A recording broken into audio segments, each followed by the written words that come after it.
Alright, welcome back to the channel. So I had some sway bar problems. I was on Moab Rim and it couldn't, the light kept flashing. And so I've replaced it before with another used setup from a buddy.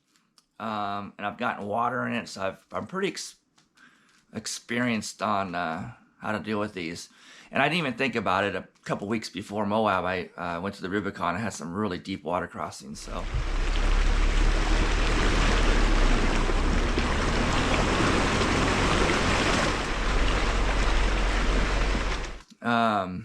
So I figured I got water in it. So what was going on is the light kept flashing when I would take the sway bar off, and then actually once that happened, it stayed flashing no matter what I did. I can hear it going in and out, but the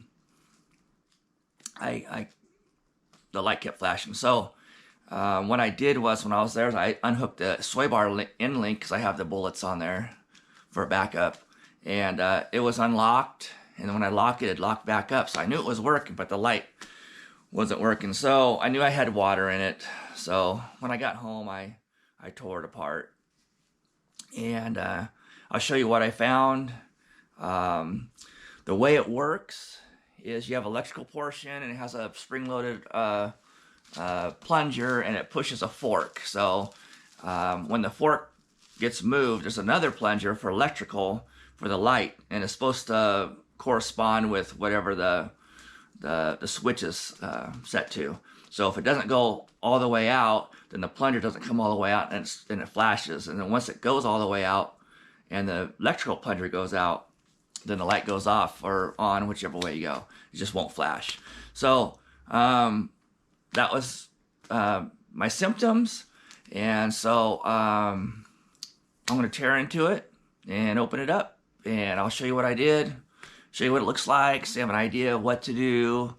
And you know, I always check the connector after water crossings and or deep water crossings, and I didn't have any water in it before, so I'll check again, and then I'll open it up and see what's in there, see what I find. Alright, so here's my sway bar, and I have the quick disconnects on here, and there's the connector. You just flop that over and it unhooks. So you just have to take off your end links, and then on each side on the frame you have two, I don't know if you can see it, two big bolts for the bushing, and then the electrical. So that's the scoop. Well, we had no water in the electrical side, but now I don't have, my plunger's not working. It tells me what, if it's in or out. It works, but I got water on the gear side. This happened to me before.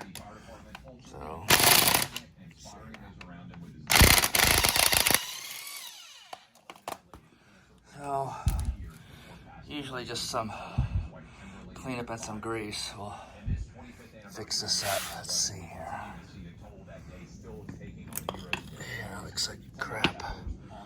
So my plunger, I think, is on the back side of this fork. So we'll see what happens.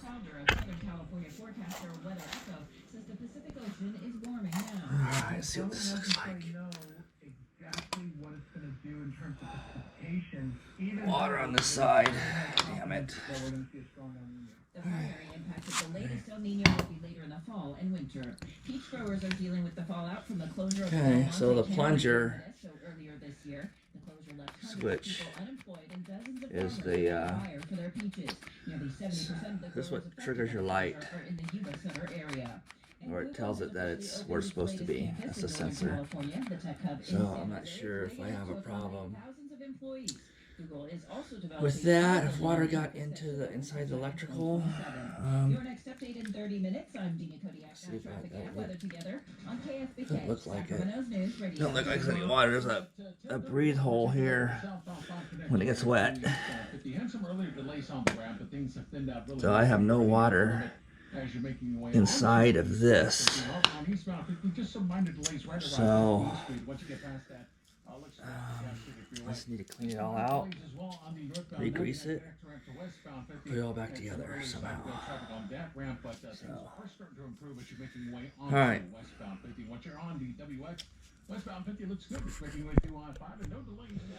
Alright, so I got it pretty much cleaned up. I mean, everything was working.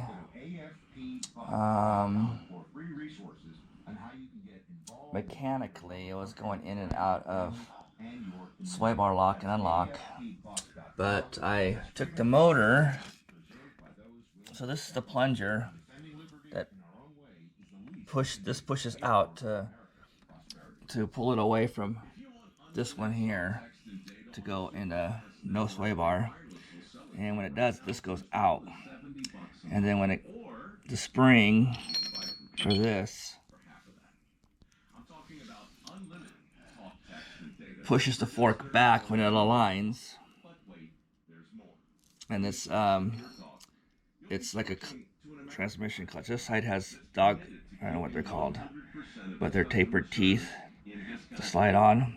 That goes on this one, and this has the same thing. And that the spring pushes it back, and then this goes in.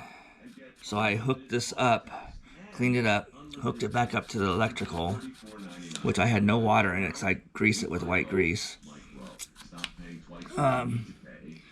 So save that part. But anyway, this I hooked it up. I had my wife put it in the lock and unlock, and I tried to, see if this worked. If I held it one way, it would flash, and then it would go off, and then go on. So, anyways, this seems to be working now.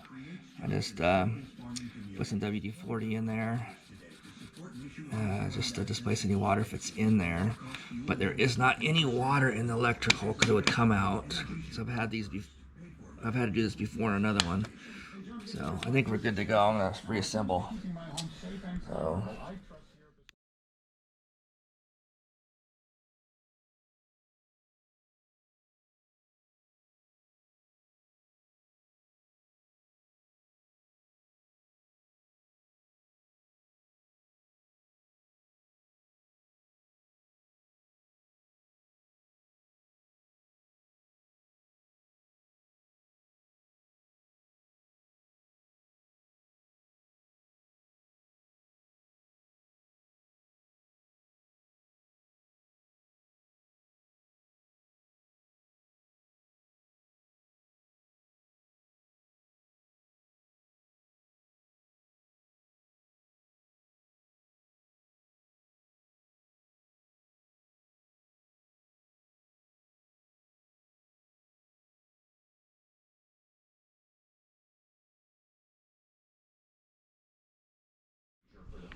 Okay, got it all back together. It's all lubed up. Everything feels good. What I do is I do put some white grease on the connector and make sure it gets onto the